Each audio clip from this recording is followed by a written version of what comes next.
আসসালামু আলাইকুম বন্ধুরা, আশা করি আপনারা সকলেই ভালো আছেন আর আপনারা দেখছেন এমডি ভয়েস টিভি। বন্ধুরা, আজকের এই ভিডিওতে আমরা বড় পীর হযরত আব্দুল কাদের জিলানী রহমতুল্লাহি আলাই ও সাবরূপী এক জিনের বাদশার পুত্রের মৃত্যুর অলৌকিক ঘটনা সম্পর্কে বলতে চলেছি, যা শুনে আপনার মন ছুঁয়ে যাবে ইনশাআল্লাহ। তাই ভিডিওটি একবারে শেষ পর্যন্ত দেখবেন। বন্ধুরা, বাগদাদে অনেক বিখ্যাত আলেম ছিলেন। তাদের মাঝে একজন ছিলেন যিনি তার শিষ্যদেরকে দিন শিক্ষা দিতেন এবং প্রতি জুম্মার নামাজ শেষে তাদেরকে নিয়ে কবরস্থানে যেতেন, আর সেখানে তিনি সবাইকে নিয়ে সূরা ফাতিহা পাঠ করে কবর জিয়ারত করতেন এবং তাদেরকে বিভিন্ন বিষয়ে জ্ঞান দিতেন। তিনি বলতেন, দেখো, সবাই দুনিয়ার বুকে মানুষের জীবন খুবই অল্প সময়ের জন্য, মানুষের আসল ঠিকানা হলো এই কবর। এভাবে তিনি তার সমস্ত শিষ্যদেরকে দিনের বিষয়ে তালিম দিতেন। বর্ণনা অনুযায়ী একদিন জুমার নামাজ শেষে তিনি তার শিষ্যদেরকে নিয়ে কবরস্থানের উদ্দেশ্যে বের হয়েছেন। তখন তিনি দূর থেকে লক্ষ্য করলেন যে তাদের দিকে কালো রঙের কোনো একটা জিনিস এগিয়ে আসছে। দূর থেকে সেটিকে একটি রশ্মির মতো লাগছিল, কিন্তু কাছে আসার পর দেখতে পেলেন যে এটি একটি বড় সাপ, আর সেই সাপ তাদের পথ আটকে দেয়। আর সাপটি এমনভাবে তার মুখ খুলছিল যেন মনে হচ্ছিল সে সবাইকে গিলে খাবে। ফলে আলিম সাহেব তার শিষ্যদেরকে রক্ষা করার উদ্দেশ্যে তার হাতের লাঠি দিয়ে সেই সাপের মাথায় একটি আঘাত করেন, আর সাপটির সাথে সাথে মারা যায়। যখন তিনি এই সাপটিকে মেরে এগিয়ে যাচ্ছিলেন, তখন তাদের সামনে একটি কালো মেঘে তুফানের মতো কিছু একটা ভেসে আসে, আর সেটি তুফানের মতোই তাদের সবার সামনে ঘুরতে থাকে। আলিম সাহেবের শিষ্যরা সবাই নিজের চোখে এই দৃশ্য দেখছিল, আর তাদের সামনে সেই তুফান আলিম সাহেবকে ঘিরে ফেলে, আর দেখতে দেখতে আলম সাহেব সেখান থেকে গায়েব হয়ে যান। শিশুরা সবাই অবাক এবং পেরেশান হয়ে যায়, কারণ এখনই তো তাদের ওস্তাদ তাদের সঙ্গে ছিল। চোখের নিমিষেই তিনি কিভাবে গায়েব হয়ে গেলেন। তারা কোনো উপায় না পেয়ে মাদ্রাসায় ফেরত আসে, আর সেখানেও দেখতে পায় তাদের ওস্তাদ নেই। এবার তারা সবাই কান্না করতে শুরু করে, আর অনেক সময় পার হয়ে যায়। তারা সবাই ছিল বড় পীর আব্দুল কাদের জিলানী রহমতুল্লাহি আলাইয়ের মুরিদ। তাই তারা সবাই মাথা নিচু করে বড় পীর আব্দুল কাদের জিলানী রহমতুল্লাহি আলাইকে স্মরণ করতে থাকেন। এর কিছু সময় পরে তাদের আলেম সাহেব ফিরে আসে।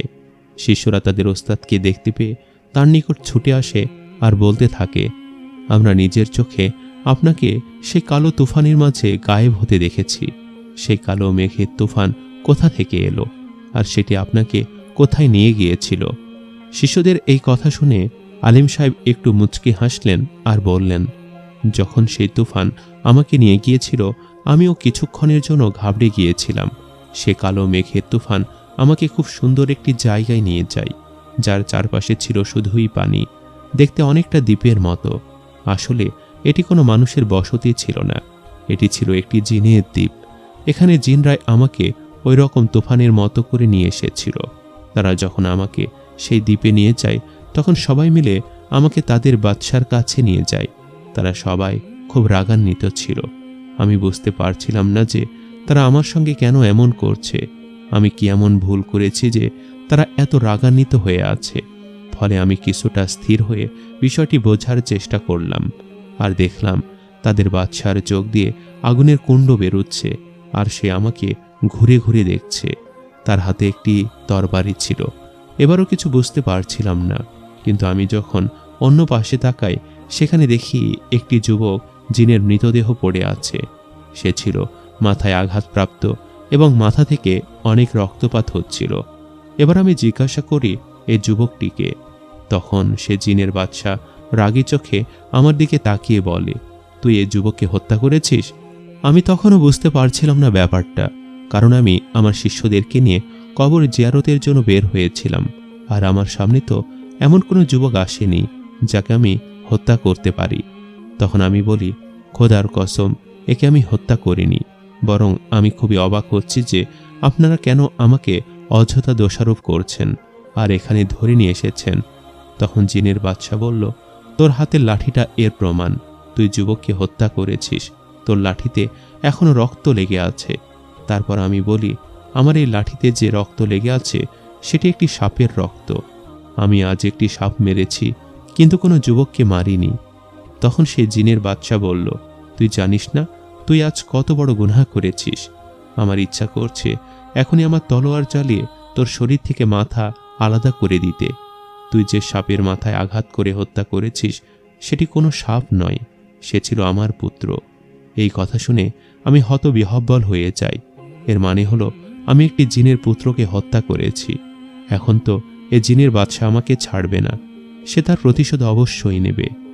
এরপর সে জিনের বাদশা তাদের কাজীকে উদ্দেশ্য করে বলে, এই ব্যক্তি মৃত্যুদণ্ড পাওয়ার যোগ্য, তুমি তোমার রায় পড়ে শোনাও, আমি তাকে হত্যা করব। তখন সে জিনের কাজী আমার দিকে তাকিয়ে বলে, তুমি কি তাহলে স্বীকার করছো যে তুমি যুবককে হত্যা করেছ? তখন আমি বলি, না, আমি তাকে হত্যা করিনি, আমি কেবল একটি সাপ মেরেছি। আমি জানতাম না সাপের রূপে এ কোন জিন ছিল। সাপটি যখন আমাকে ছোবল মারতে উদ্যত হয়েছিল তখন আমি নিজেকে রক্ষার উদ্দেশ্যে একে মারি। তখন সে জিনের কাজী বলে, তুমি একজন জিনের পুত্রকে মেরেছ, এর সাজা তোমাকে অবশ্যই ভোগ করতে হবে। ফলে জিনের কাজী আমাকে মৃত্যুদণ্ডের রায় দেয়। এটি শোনার সঙ্গে সঙ্গে সেই জিনের বাদশা তার তলোয়ার নিয়ে আমাকে হত্যা করতে এগিয়ে আসে।